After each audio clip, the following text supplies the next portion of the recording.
കല്യാശ്ശേരി മുതൽ ഇങ്ങോട്ട് യൂത്ത് കോൺഗ്രസ്സുകാരും KSUക്കാരൊക്കെ തെരുവിൽ അടി വാങ്ങിക്കൊണ്ടിരിക്കുകയായിരുന്നു. അത് കൊല്ലത്തെത്തിയപ്പോൾ അടിക്ക് തിരിച്ചടി കൊടുത്തു തുടങ്ങി. ഇന്നലെ യൂത്ത് കോൺഗ്രസിൻ്റെ ഒരു മാർച്ച് ഉണ്ടായിരുന്നു. അത് ഒരുപക്ഷെ സമീപകാലത്തൊന്നും യൂത്ത് കോൺഗ്രസ് ഇത്രയും സജീവമായൊരു സമരം നടത്തിയതായി കണ്ടിട്ടില്ല. പ്രതിപക്ഷ നേതാവ് VD സതീശൻ തന്നെ അതിന് നേതൃത്വം നൽകുന്നതും കണ്ടു. ഇന്ന് KSUവിൻ്റെ മാർച്ചുണ്ടായി. പക്ഷേ KSUവിൻ്റെ പോലീസ് ആസ്ഥാനത്തേക്കുള്ള മാർച്ചിനെ പോലീസ് വളഞ്ഞിട്ട് തല്ലുന്ന കാഴ്ചയാണ് കണ്ടത്. എന്തായാലും അടിയും തിരിച്ചടിയും രക്ഷാപ്രവർത്തനവും ഒക്കെ ആയിട്ട് മാർച്ച് മുന്നോട്ട് പോകുമ്പോൾ നമുക്ക് ഈ രക്ഷാപ്രവർത്തനത്തെക്കുറിച്ച് അത് കഴിഞ്ഞ ദിവസവും ഉണ്ടായി. അതിനെക്കുറിച്ച് കല്യാശ്ശേരി മുതൽ ഇങ്ങോട്ട് ഈ അക്രമത്തെ രക്ഷാപ്രവർത്തനമെന്ന് തന്നെ ന്യായീകരിക്കുകയാണ് മുഖ്യമന്ത്രി. ഇന്ന് പറഞ്ഞതൊന്ന് കേൾക്കാം. തുടങ്ങിയ തൊട്ടിട്ട് ഞാൻ അത് തന്നെ പറഞ്ഞുകൊണ്ടിരിക്കുകയല്ലേ. ആ പറയുന്ന കാര്യങ്ങൾ എന്താണ് അവർക്ക് മനസ്സിലാക്കാൻ കഴിയാത്തത്? ഞാൻ പറഞ്ഞത് എന്താണ്? ബസ്സിന് മുന്നിൽ വന്ന് ചാടുന്നു. ബസ്സിന് മുന്നിൽ വന്ന് ചാടിയാൽ സാധാരണ ബസ് തട്ടും, അപകടം സംഭവിക്കും. അതിന് നിങ്ങൾക്കെന്താ? നിങ്ങളെന്തിനാണ് അവർ രക്ഷിക്കാൻ പോകുന്നത് എന്ന് ചോദിച്ചതാരാ? അത് കോൺഗ്രസ് നേതാവാണല്ലോ ചോദിച്ചത്, KPCC പ്രസിഡൻ്റാണല്ലോ ചോദിച്ചത്. നിങ്ങൾക്കെന്താണ് കാര്യം? ബസ്സിന് മുമ്പിൽ ചാടാൻ അവർ തീരുമാനിച്ചു വരുന്നതല്ലേ. നിങ്ങൾക്കെന്താ രക്ഷിക്കേണ്ട കാര്യം? എന്താ ഉദ്ദേശം മറ്റേത് തന്നെ, തട്ടുക, അപകടമേ ഞാൻ പറയുന്നുള്ളൂ, അതിലപ്പുറമുള്ളത് സംഭവിക്കുക. അപ്പോൾ ആകെ അതിൻ്റെ കാര്യങ്ങൾ വെച്ചുകൊണ്ട് പിന്നീടുള്ള പ്രശ്നങ്ങൾ ഉയർത്തിക്കൊണ്ടുവരാം. അങ്ങനെയൊരു ഹീനബുദ്ധി ഒരു രാഷ്ട്രീയ നേതൃത്വത്തിന് പാടുണ്ടോ സാധാരണഗതി? അവിടെ അല്ല, ഞാൻ പറയട്ടെ. അപ്പോൾ അവിടെ സംഭവിച്ചത് ഈ ബസ്സിന് മുമ്പിൽ ചാടിയ ആളെ രക്ഷിക്കുകയാണ്. അല്ലെങ്കിൽ പിന്നെ അപകടം പറ്റില്ലേ? ആ ബസ്സിന് മുന്നിൽ തന്നെ നിന്നാലാണല്ലോ അപകടം പറ്റുക.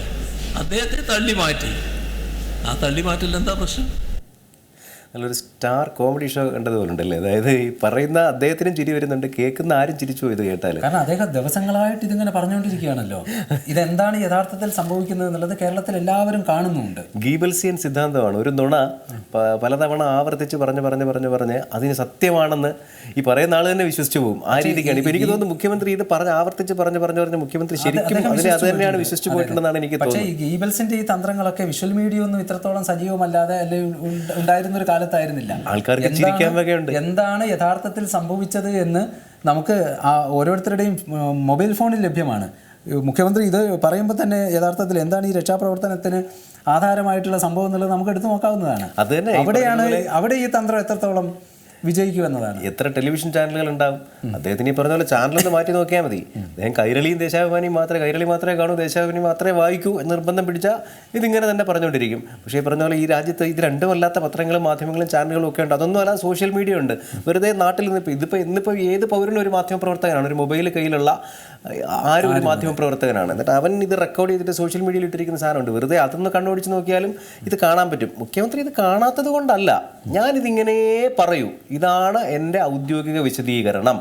അതായത് ഞാൻ പറയുന്നത് എൻ്റെ നിലപാടാണ്. ആ നിലപാട് ഞാൻ മാറ്റുകയേയില്ല. സത്യം മറ്റെന്തോ ആയിക്കോട്ടെ, പക്ഷെ ഞാൻ ഇത് മാത്രമേ പറയൂ. അദ്ദേഹം പറയുന്നത് ഈ ബസ്സിന് മുന്നിൽ ചാടി എന്തെങ്കിലും അപകടം പറ്റാതിരിക്കാനാണ് DYFIക്കാരെ നാട്ടിൽ മുഴുവൻ ഇങ്ങനെ ഏർപ്പാടാക്കിയത്, അവർ പിടിച്ചു മാറ്റുന്നു എന്നതാണ്. പക്ഷേ ഇവിടെ അപകടം സംഭവിച്ചതൊക്കെ പൂച്ചട്ടി കൊണ്ടും കല്ലുകൊണ്ടും ഒക്കെയുള്ള അടിയും സമ്മതിച്ചാൽ ഞാൻ ചെറുതായി പോകും എന്നൊരു വിചാരമാണ് മുഖ്യമന്ത്രിക്കും CPM-നുള്ളത്. ഇത് CPM-കാരല്ലാത്ത ആർക്കും ഇതിനെ അംഗീകരിക്കാൻ പറ്റില്ല. CPM-കാർ തന്നെ അംഗീകരിക്കും. CPM-കാർ അംഗീകരിക്കില്ല, പക്ഷെ അവർ ഈ പാർട്ടിക്കകത്ത് ഇരിക്കണമെങ്കിൽ അവർ അംഗീകരിക്കണം.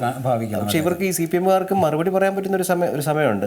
ആ സമയം എന്ന് പറഞ്ഞാൽ തെരഞ്ഞെടുപ്പാണ്. ഈ എന്താണ്, ചിലപ്പോൾ നമുക്ക് നമ്മുടെ പാർട്ടിയുടെ നേതാവിനെ തിരുത്താൻ പറ്റിയില്ല, നമ്മുടെ പാർട്ടിയുടെ നിലപാടിനെ തിരുത്താൻ പറ്റിയില്ലെങ്കിൽ നമ്മളെങ്ങനെ തിരുത്തും?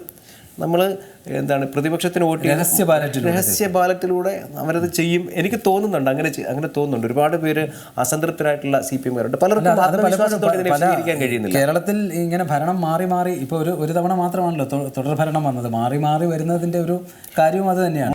ഏറ്റവും പുതിയ വാർത്തകളും വിശേഷങ്ങളും വിരൽ തുമ്പിലറിയാൻ Zee മലയാളം ന്യൂസ് എല്ലാ ഡിജിറ്റൽ പ്ലാറ്റ്ഫോമുകളിലും ലഭ്യം.